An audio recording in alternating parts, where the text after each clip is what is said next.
Scripto from Pro Business Resource, Pro Business Connection. I want to thank you all for being here. We do this once a month. We do an open networking, so everybody gets together, gets to know each other. We hope that you are meeting some new people that you haven't met before.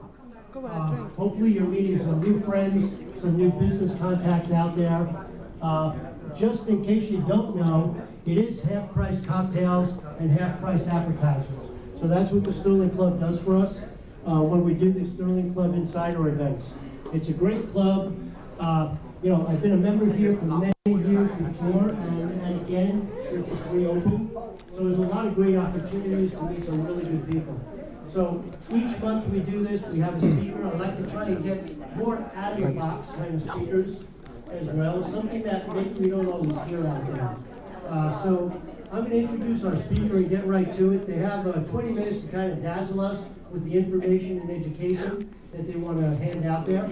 I'm going to introduce Stan Shields in a moment. He's the president of the Las Vegas Health and Fitness Chamber, and with a variety of corporate and small business experience, he's been out over 40 years plus. In his career, he's held managerial positions in sales, human resources, martial arts, fitness instruction, and more. His experience with companies such as Great West Life, McCormick and Company, and a variety of size businesses helps to round out his overall management experience. His background includes a wide variety of industries, including fitness, food, nutrition, and personal transformation. Helping others by giving back is one of the best gifts one can receive. That's what he lives by. As a martial arts school owner and operator for more than 15 years, Stan has taught his students with the philosophy that your beliefs control your thoughts create your feelings influence your actions, and your actions dictate your results.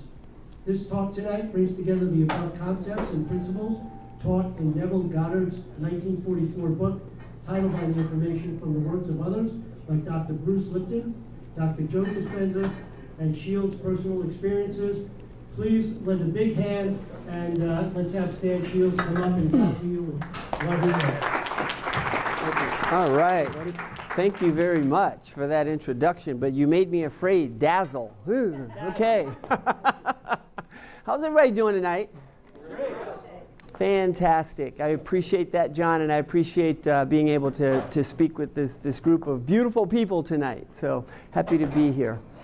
If you believe your thoughts has something to do with your future, raise your hand for me, please. Awesome. Now keep your hands up there for me for a second. If you also believe that your feelings have an impact on your future, keep your hand up. Or put your hand up. That's awesome. Great. You know what? Almost most of the room had their hands up, so I think my job's done. I'll see you guys later, okay? That was fantastic. 1944. Neville Goddard wrote the book, Feeling is the Secret. Can everybody hear me okay? Yes. Okay, perfect. Especially those in the back, right? Great. He wrote the book, Feeling is the Secret. 2019, I'm here to tell you feelings. Your feelings are the secret. Your feelings are the key. Okay? Your feelings are your guidance system, your internal guidance system. Now, John mentioned martial arts. I taught martial arts for more like 25 years, but I owned and operated a martial arts school for 15 years. And one of the things that we taught kids in our program was a stranger danger program called The Journey of the Steel Proof Master. Steel Proof, S-T-E-A-L, right? So that they learned the 10 most common lures used by child abductors, and they learned how to recognize those behaviors. Now, one of the critical important factors that we taught those kids was to trust your feelings. Trust your emotions. Trust that internal system that's telling you maybe something's wrong in this situation. Because quite often we will overlook those feelings. We will ignore those feelings. right? So the big key with it is understanding, like those 10 lures, those 10 most common lures were things like friendly person, the adult that's being friendly to the kids because it became an easy way to lure them away, or it was the promiser. I promise everything's going to be okay. Or, you know, the worst one was scary. Scary didn't try and lure them away. Scary just grabbed them and go, right? But we wanted them to understand that when you get that uneasiness in your stomach, that's your guidance system telling you something's wrong. Now, we have to do that in our lives right now. When we are going through every day, how are we feeling? Okay? Because it has an impact. John mentioned that philosophy that we taught, which is your beliefs control your thoughts. Your thoughts create your feelings, and your feelings influence your actions. And your actions will dictate the results that we get. And all of it, I say be grateful. If we get that result, we show gratitude for the result because it now gives us something to build off of, and then we work from it. Okay? Now, here's what I want to do tonight is I want to have this to be a little bit interactive so that it's not just me talking at you. I want you guys have some great stories, and you have some of that information in you. You have some of the experiences that you can share with others as well. I have to remember to stay back, so we're trying to record this. So I want this to be a little bit interactive as we go through the evening here, okay? Part of what I'm going to do is I'm going to read. I talked about 1944, Neville Goddard wrote this book, Feeling is the Secret. This book just grabbed me. There were in it that just grabbed me and grabbed my attention that I said, man, it was just one aha after another. It's a very short book. He intentionally doesn't give a lot of examples in the book. He gives you the concepts, and he wants you to try those concepts and experience it for yourself. So I encourage you to go get this book and read it. It's actually a quick read, but it's just packed full of nuggets of information. So I'm going to read a couple of things. I'm going to read something, and then we're going to talk about it a little bit or explore it a little bit further. Trying to get to the light here so that I can see. The world and all within it is man's conditioned consciousness objectified. Consciousness is the cause as well as the substance of the entire world. Now, if you think about that, the world and everything that's in it is consciousness. And what is consciousness? What is our mind? There's two parts to that consciousness. There's our consciousness, that we all are aware of, and then there is the subconscious mind. And we're going to chat a little bit about the subconscious mind. And we're going to talk a little bit about what really all of that means. And sometimes it's a little hard to wrap your head around the world. I created all of what's going on around me. I created this situation that I'm in. As much as sometimes we want to blame it on external circumstances, come back to, how did I create any of this? How did I create this environment that I'm in, this world that I'm living in right now? He says the conscious impresses the subconscious, while the subconscious expresses all that is placed upon it. So think about that one for a second here. Ready? Let's read that again. The conscious impresses the subconscious, while the subconscious expresses all that is placed upon it.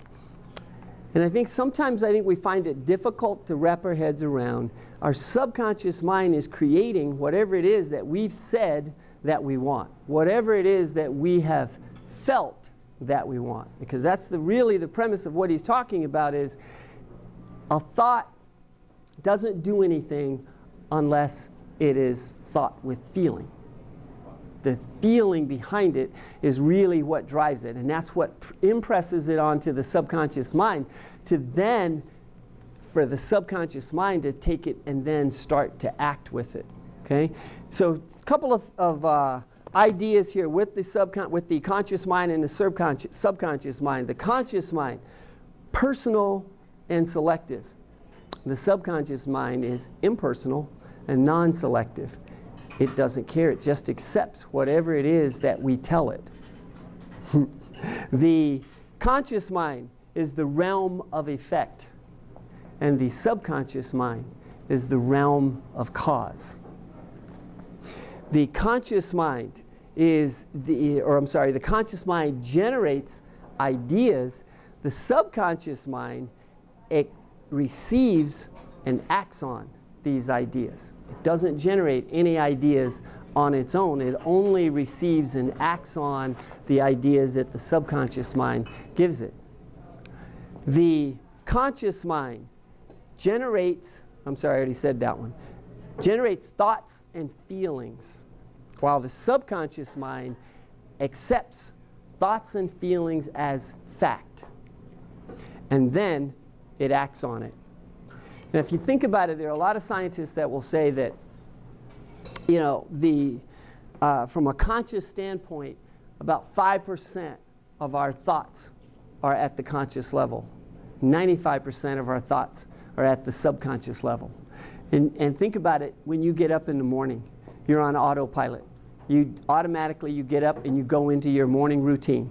You're not thinking about what it is that you're doing. You're not specifically thinking, I'm going to go do this first and I'm going to do this next and so forth.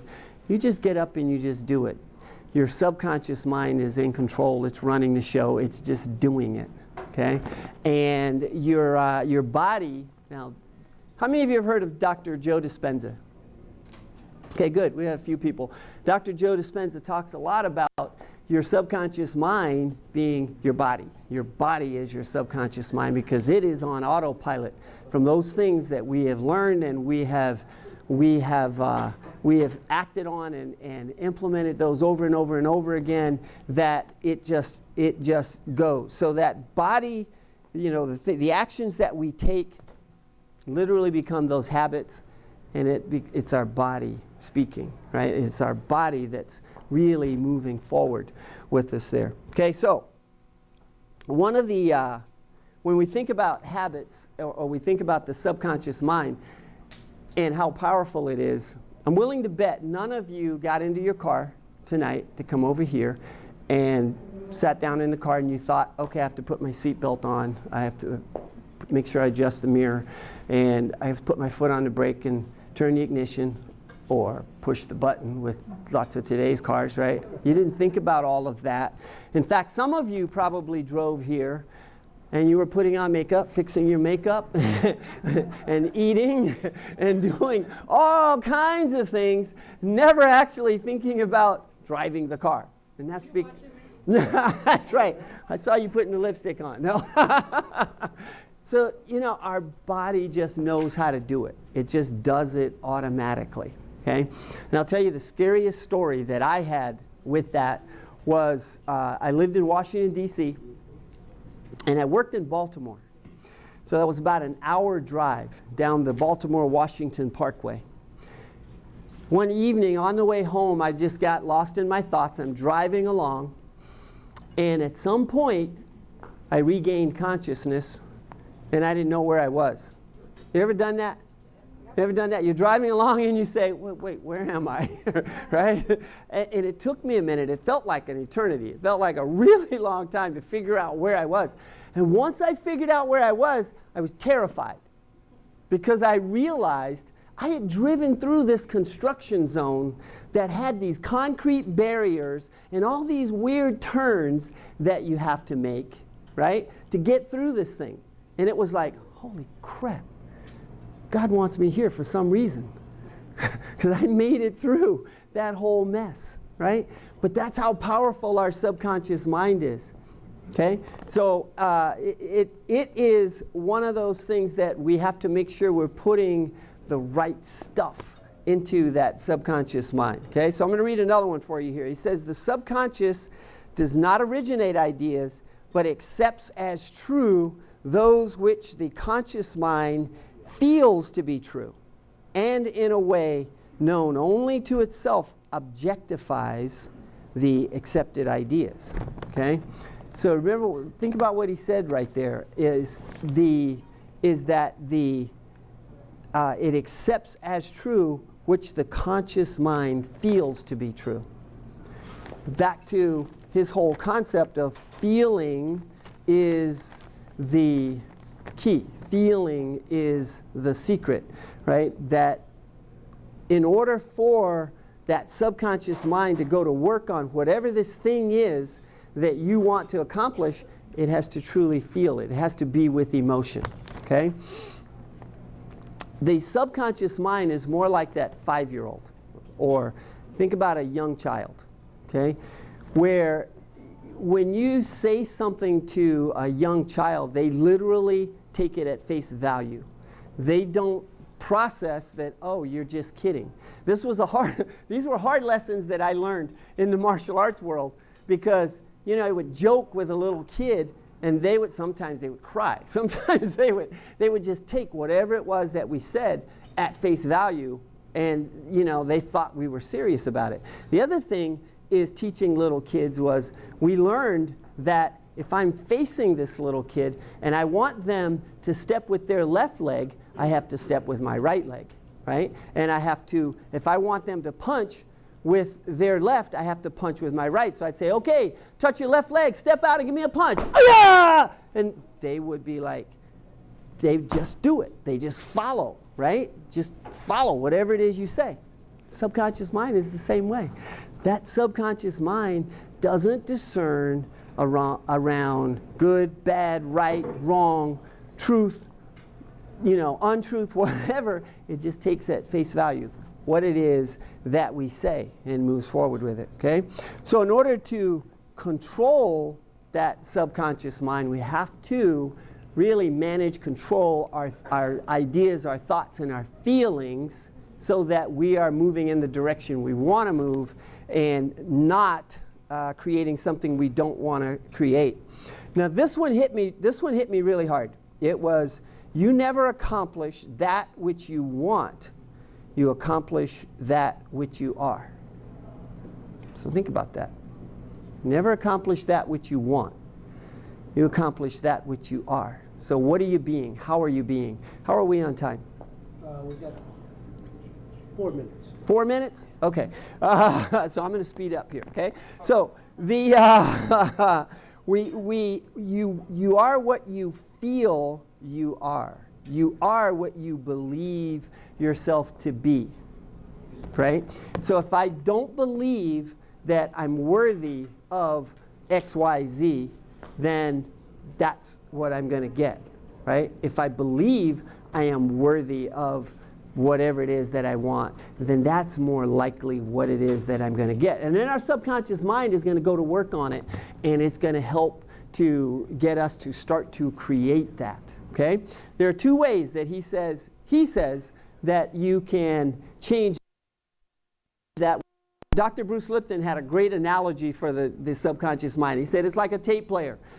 The tape player is playing music, and you walk up to it and you say, I don't like that music. Play something different.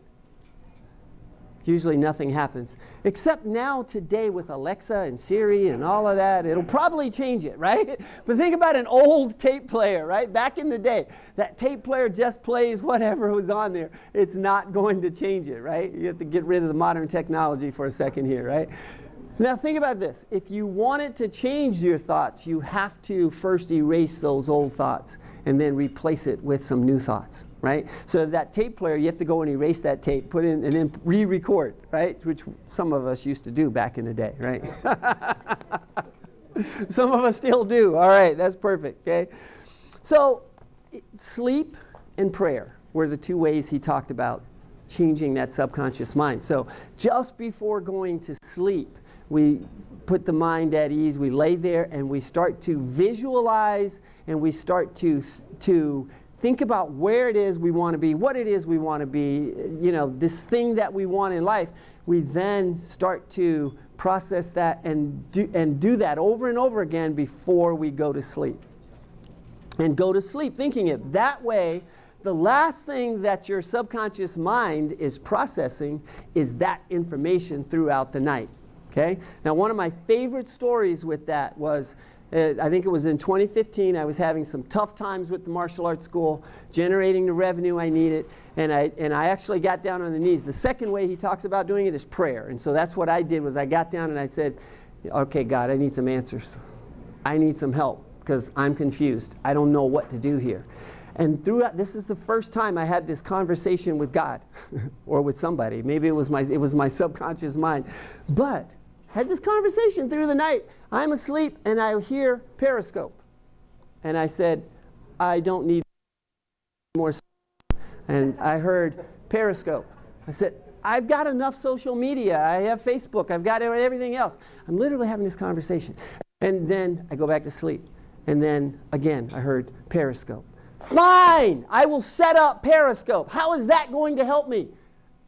Within the next 2 months, my numbers went up significantly because I got on Periscope. I met people on Periscope that actually helped and really helped to turn things around for me there, right? So those two methods, sleep and prayer, both of those puts the mind in an ease state where we then are open to receive new information. And when we start to receive this new information, we then have to act on this information. So if the last thing that I say to you is, remember, what you want to do is, number one, open your mind through either prayer, meditation, and there are some other methods that you can use, but we don't really have time to get into all of those. However, through those, you will get inspirations and take those inspirations, and that's what we have to act on in order to then get to where we want to be. Okay? All right. Time for a couple questions. Any questions? Thoughts? Something? Yes? What is Periscope? You know what's funny about that is how many people truly don't know what Periscope is? All right. And this is funny because here's the deal. Periscope, how many of you have heard of Facebook Live? Okay, everybody's heard of Facebook Live, or most of you, right? Live broadcasting through Facebook.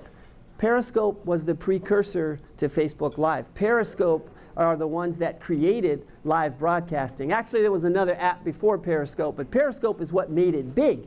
They made live broadcasting big. And then, guess what? Facebook said, oh, that's a good idea. I think we'll do that. And guess who's now the leader in live broadcasting, right? It's the 800-pound gorilla, right? So Periscope is the precursor to that. Lots of people left Periscope and went to Facebook Live. Now they are going back to Periscope. And if you look at a lot of the large brands, the NFL broadcasts on Periscope every week with many of their games and whatnot. There are many other large brands that are using Periscope to broadcast. News 3 right here in Las Vegas uses Periscope. I get their broadcasts all. Periscope is a wide open market. That, if nothing, this is a great marketing tip for you. Live broadcasting, Periscope, I think, reaches a wider audience than what Facebook reaches. Because Facebook is really plugged into your friends and their friends and so forth. Periscope reaches the world. Maybe a good tip for you. Okay? All right. All right. Thank you very much. Good job there. Everybody, Thank please you. give Stan a big hand. We want to thank you for coming up here and enlightening us. Thank you. All right. So again, we do go this here. every month. We're going to have some Is that entertainment mine? here tonight. So